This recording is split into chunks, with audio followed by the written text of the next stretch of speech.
Dios le bendiga en esta mañana. Aquí con ustedes, su siervo Rafael Marrero, siervo de Dios y del Señor Jesús, trabajando en la iglesia First Baptist Church en Birmingham, Ohio, que pastorea el doctor Marvin Osborne, allá en la Ruta 60, entre el pueblo de Birmingham y el pueblo de Wakeman. Allí servimos al Señor en aquellos que nos permite hacer y nos ayuda a hacer, por su gracia y para su gloria y su honra. Les invito a que nos visite. Si no tiene iglesia local, que asista, y si entiende el inglés, allí va a recibir la palabra de Dios conforme a la palabra de Dios y el amor de Dios conforme al amor de Dios. Y seguimos hablando de la importancia de Juan el Bautista y por qué es necesario hablar acerca de Juan el Bautista antes de hablar también del nacimiento y de la persona del Señor Jesús. Juan vino antes que Jesús en esta tierra o en este mundo, pero Jesús ya existía desde la eternidad. Y Juan conocía muy bien esa verdad. Pero vamos a ver, ¿qué hacía Juan? Qué importante también hizo Juan. Juan nos señala a Jesús como el Cordero de Dios. Dios envió a Jesús como su Cordero. Vamos a hablar de eso, porque Juan 2 veces en su presencia del Señor Jesús lo llama el Cordero de Dios. Fíjese cómo leemos en el libro de Juan, Evangelio según San Juan, capítulo 1, versículos 29 y versículos 35 y 36. El día siguiente vio Juan a Jesús que venía a él y dijo: he aquí el Cordero de Dios que quita el pecado del mundo. He aquí el Cordero de Dios, y fíjese que quita el pecado del mundo. No solamente Juan lo llama el Cordero de Dios, sino que también dice que es lo que viene a hacer Jesús, quitar el pecado del mundo. El siguiente día, otra vez estaba Juan y dos de sus discípulos, y mirando a Jesús que andaba por allí, dijo: he aquí el Cordero de Dios. He aquí el Cordero de Dios. Quizás nos ayude a entender esa frase de aquí, el Cordero de Dios que quita el pecado del mundo. Vamos al libro de Pedro, capítulo 1, versículos 18 al 20, hablando acerca de ese Cordero de Dios y cómo el Cordero de Dios quita el pecado del mundo. Pedro nos dice, primera de Pedro, capítulo 1, versículos 18 al 20, sabiendo que fuiste rescatado de vuestra vana manera de vivir, la cual recibisteis de vuestros padres.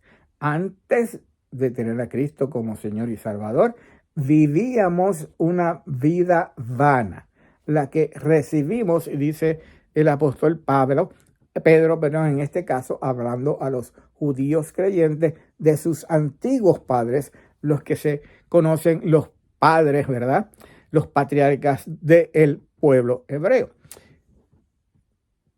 la cual recibiste de vuestros padres, no con cosas corruptibles como oro o plata, siendo rescatados, sacados, ¿verdad?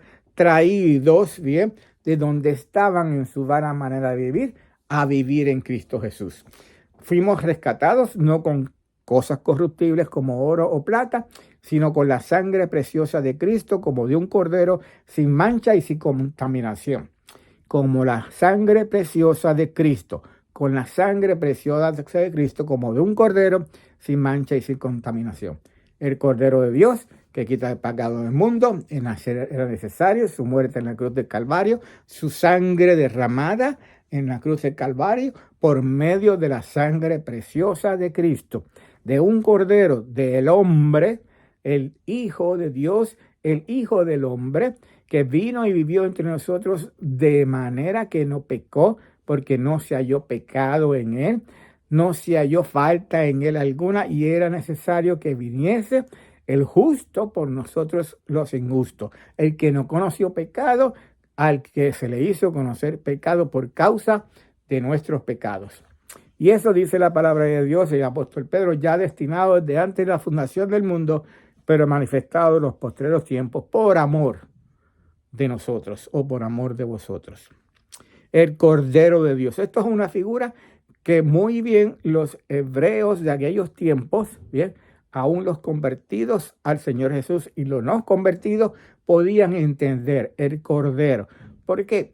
Porque el Cordero era un animal que Dios ordenó en el Antiguo Testamento entre los sacrificios que había que hacer el pueblo de Israel. Uno de los animales era un cordero y tenía que ser sin mancha, tenía que ser sin tacha, tenía que ser de un año, tenía que ser perfecto para poder ser ofrecido como el sacrificio que a Dios le agrada.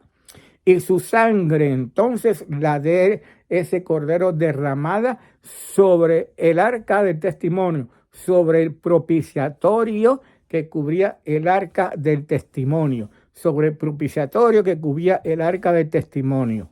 Y ese propiciatorio cubría lo que estaba dentro del arca, que era la ley, y la ley, nos dice el apóstol Pablo, nos condena porque nos delata como pecadores, mientras la sangre del cordero, que representaba la sangre de Cristo derramada allí en el propiciatorio, nos limpia de todo pecado y de toda maldad. Era necesario entonces, como lo dice Juan, y aquí el Cordero de Dios que quita el pecado del mundo, que Jesús llegase hasta la cruz, derramase su muerte, su sangre por nosotros en su muerte en la cruz del Calvario, para por medio de esa sangre preciosa, como dice el apóstol Pedro, ser rescatados.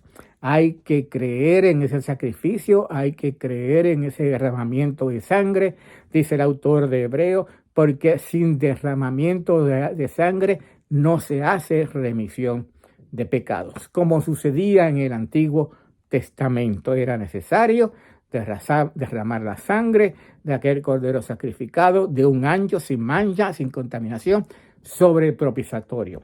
Jesús se convirtió en nuestro propiciatorio. Jesús se convirtió, como vamos a ver más adelante, en nuestra Pascua, en ese cordero sacrificado.